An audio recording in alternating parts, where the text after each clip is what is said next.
Good morning, everybody. This is Lorraine Ball, And Jennifer Denny. and this is our last Facebook Live of the year. But we're not really live because we're taking a vacation.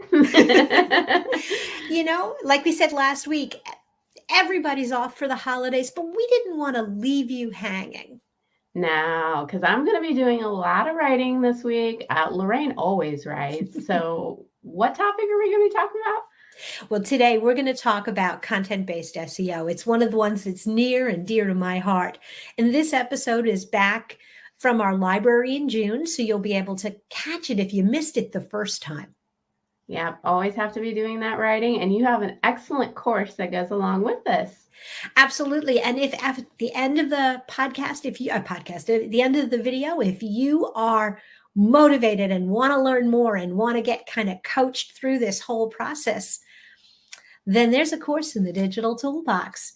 And let's start with the episode itself. All right, get started. Happy New Year. Happy New Year. This is kind of a weekly thing with us. We like talking on Friday mornings. I think we just like to talk. Okay. Yeah, we like to talk, but we love to talk about marketing. And so this morning, we're going to talk about one of my new favorite topics, which is content-based SEO. Yes. I mean, there's lots of different content, but content-based SEO can definitely help SEO. So, yeah. Well, and for me, I kind of started going down this path because I think that people need to think about SEO completely differently. They need to stop worrying about robots and schema markup. And you can do all of that and you can geek out. Yeah. But you don't have to. No, you don't have to. Take care of your clients first and the rest will follow. Absolutely. And so I think step number one, you got to start with just what you said there. You got to start with really knowing who your customer is. And your customer is not the Google robot. No, it's not. If your customer has questions and concerns and, answering those people, that's what they go to Google for anyways, right? They're researching. Yeah. And so if you keep that in mind, if you realize that you do it, everybody else does too. They go to Google because they have a question. And so your first objective really needs to be to figure out what those questions are. Yeah, it's not like the old days, like plumber, Greenwood. How do I rank for that? Well, you rank for that by writing content about it. You don't just rank for that particular keyword. Absolutely. And I think about there are four phases of the customer journey that people go to Google at different steps along the way because they have different questions. The first thing is, I don't know what I don't know. So they're looking for information. So my furnace smells funny. What do I do if there's a leak under my faucet? How do I do things? So those first questions are great. They're great topics for general blog posts. What do you think about in that first phase? What kind of things do you look for when you're trying to help clients create content for that information gathering? Well, I think first about the business owners, but I don't care to answer all of those questions for them. I don't want to go through that, and I just want to go into the how that's building authority for the search engines with the SEO and for your user, because today's buyer wants to be informed. They don't want to be sold. They will buy. Yeah. I read a statistic that something like 50% of the people have made up their mind about who they're going to buy from before they pick up the phone. I think I saw a statistic that was even higher. They're doing their research. They want to be educated before they even get to that stage. All those questions that were happening, maybe just, get me the call or just give me and I'll go through those. They're all happening online before they even get to you. And that is those very top of the funnel. So that's why you have to do it. Absolutely. And so they kind of get their general, that's also a place where they start to do some of the, okay, so I've heard about this and I've heard about that.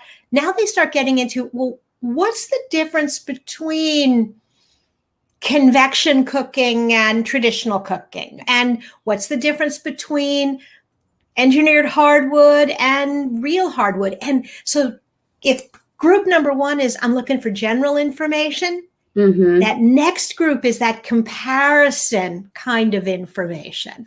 Yep. Comparison between different products, different services, different companies. And so they are further down in the funnel because they've already kind of decided that, hey, maybe I need this item.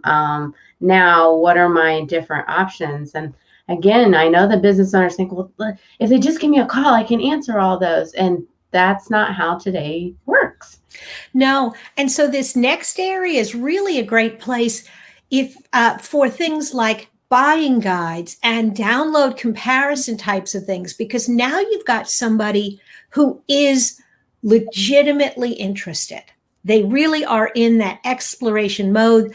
They kind of think they know what they want. And so if you can, in that stage, start presenting some general, here's a guide to hardwood floor, here's a recipe guide for our product. If it does two things, if you can get people to download it, now you get their email address and you can stay in touch. And they have this thing that, oh, I don't know, has your logo on it? And I think sometimes people, they start listening to this and like, oh, but I'm a service based. Like they don't call me until they actually need it. And you're not inside your client's head. Your client is thinking about it way before that. And, when at that time of need, if you've already made them aware of who you are, then they're going to come to you. And I'll give you an example of something that we're doing for several of our home service companies, because they're like, well, they don't call me till the air conditioner breaks. They don't call me till there's a leak in the basement. But you know what? Your customers are a really specific group. They are homeowners. And think about bigger than you. Think about, what do homeowners worry about? Well, for one of our clients, he's really targeting an area with new construction and young couples. You know what? Those people are concerned about their children. Put together a babysitter guide where here's the information you leave for the babysitter. And it's a checklist. Oh, I never thought about putting the vet's phone number on the babysitting guide. But if you're gone and the dog gets sick and the babysitter doesn't know what to do. And so we put together this little one-page thing that you can print and tack up on the refrigerator. And oh, guess what? His logo's on the bottom. That psychology of constantly seeing things over and over really plays into marketing, and just another kind of missed opportunity. I know as business owners, we want that instantaneous sale, but that's really just not how it works. Well, hello, Kitty. She's coming to say hi. So, hi, Kitty. Yeah, my cats are sleeping. I think that's one of the reasons I like this early morning conversation, is because they're not too active. By mid-afternoon, they want to be TV celebrity stars. So what's next on the buying cycle? Well, and I just want to do one more thing before I jump to the next piece. You might be thinking, well, but Lorraine, how does a babysitting guide help my SEO? The landing page for the babysitting guide is about for homeowners, for concerned families that are looking to protect. You weave the copy so you draw the connection back to your product. Yep. And you weave the content down the sales funnel. So as you build out this content, you are bringing people down that funnel, and potentially you could, get it all through the same, website visit. Maybe, but 95% of the time, actually, that's not what happens. No, but it's a touch. Okay. So the next one is kind of what I call the navigation, where people are like, okay, are they near me? Where can I buy? And this is a step that doesn't apply necessarily to every business. Yeah. But if you're a business where you carry a brand name product or service, people are going to go to Google and type in Lennox dealer near me, AT&T store, or, where can I buy an iPhone kind of thing. So if you sell products that are name brand, you want to make sure that you have a lot of copy on your website that talks about you as a provider of that name brand product to really help the navigation. The other kind of navigation, I think, is when people are just this service near me. And that's where I think Google My Business is great. Yep. All of that. You're talking about local SEO per se. And in that, and I always, that challenge when people want to get that local word, go back to what your consumer needs. I'll take an example where we have a client that does wells. And it's like, well, how can we tie this in local?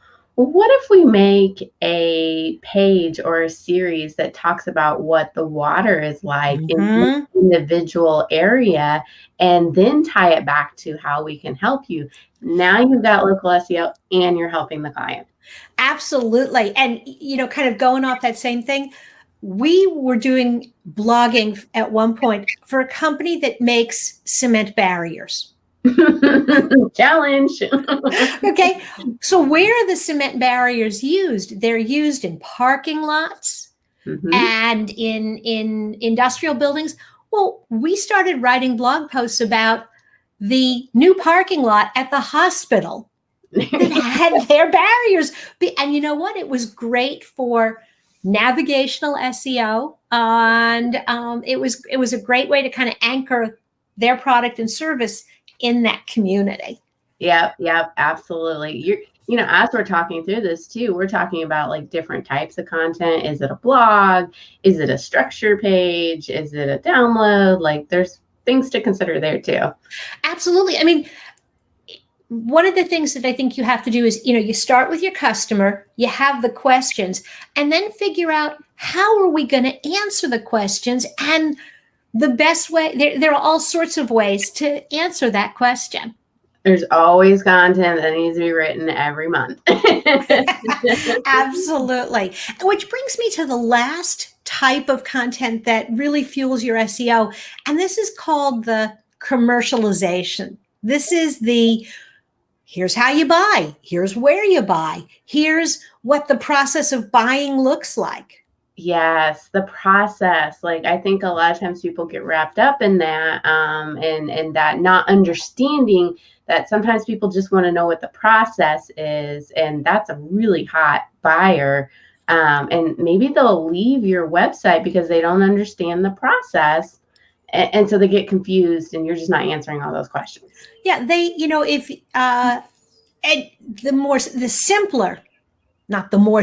simpler you can make it seem like, here's how you do business with us. You fill out this form, we'll call you, we'll come to your home, we'll give you a quote. We're building a website. We're going to start with a plan. You're going to do this. We're going to do this. Whatever it is, make it sound easy. Yes. Make it sound complete. I mean, you don't want people to think it's superficial if you provide a deep level of service, but you don't want it to sound intimidating. And go ahead. I was just going to say now, like, do I throw all this content in the navigation? Oh, hell no. Part of it is I think people used to think, when we first started building websites, everything needed to be in the navigation because it had to be one click to get to it. But there's several things that have happened. And one, I think, is we learned a lot from Google about search. And today's consumer understands how to use a search bar. And they will go to your website and they'll type in what they're looking for. So the content needs to be on your website and it needs to be tagged and categorized correctly. But it honestly, the more complicated you make your navigation, I always think it's like inheriting somebody else's file system when you get it, when you get it. And you start pulling open the drawers and you think, why is this here? Yes. Well, it made sense to them and it doesn't make sense to anyone else. And so visitors with that big, complicated navigation can't find anything anyway. Yes. So let's just hit a little bit on tools. Like, what's some of your favorite tools to find content? I content ideas. I have some. All right. Well, you start, and then I'll see what else I fill in with. So I'm a big proponent of SEMrush. It has a great tool in there that's like topic research. And what I like about that is I can kind of put in an initial idea, what we might have thought about before as a keyword. And then it's going to give me all the topics and how much they're ranking from other websites. And that's a great technique to, if it's already ranking for someone else, scrape the content, make it even better. I don't mean like take all their content, just make it better. So that's a good tool I like. Absolutely. Well, one of the things, the SEMrush is kind of building on what's already just in Google. If you start to type a question into Google, up come all the other questions.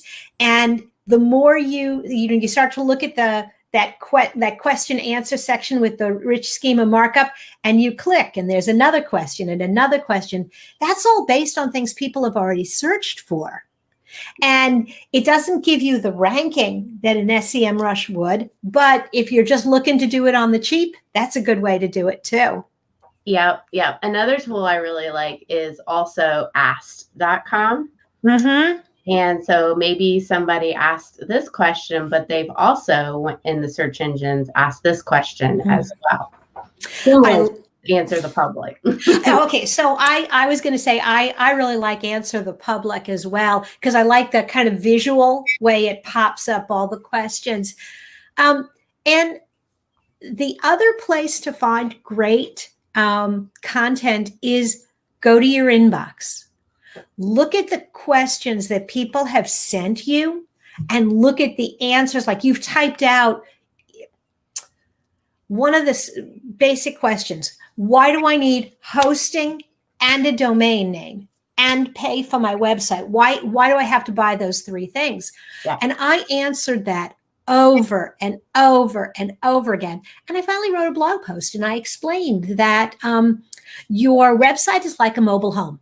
And it's beautiful, but it ain't no fun to live in if it doesn't have running water and electricity. And so your hosting company is your trailer park. Yeah. And you can move your trailer from hosting company to hosting company. And your domain name is like your forwarding address, and it makes sure that your mail shows up wherever you're living. Yeah, your sales reps are getting those questions too, if you do have sales reps. And so have them write that down, and that's content to add to the website. Yeah, sales reps, customer service, whoever answers the phone in your office. Yeah. So, you know what? We could go on forever, but I think, yeah, we're SEO geeks. But I think this is a great place to put a pin in it and remind people that we're going to be live every Friday morning at 9 o'clock. You can see us on Facebook, LinkedIn, and YouTube. And next week, it's really exciting. We're going to try to figure this out. We're going to have a guest, Susan McCullum, and we're going to be talking about love and hate LinkedIn. Awesome. See you guys next week. Bye now.